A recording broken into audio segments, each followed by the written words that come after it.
Thanks for joining us. I'm Jessica Bowman. New at 5, a judge has sentenced a Nebraska teen convicted of having an illegal abortion. Back in May, 19-year-old Celeste Burgess pleaded guilty to one count of removing, concealing, abandoning a dead human body. As part of a plea agreement, 2 additional charges were dropped.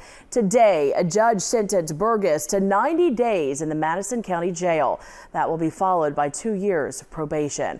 Officials say when Burgess was 17, she took pills to abort her 29-week-old baby before she allegedly set the fetus on fire and disposed the body in a Madison County field. Burgess's mother is also charged in this case. Jessica Burgess is charged with helping her then 17-year-old daughter in her pregnancy, as well as burn and bury the fetus. Jessica Burgess also accepted a plea deal. She agreed to plead guilty to 3 charges: removing, concealing, abandoning a dead body, performing an abortion at 20 weeks, and false reporting. 2 of her charges were dropped as part of that plea agreement.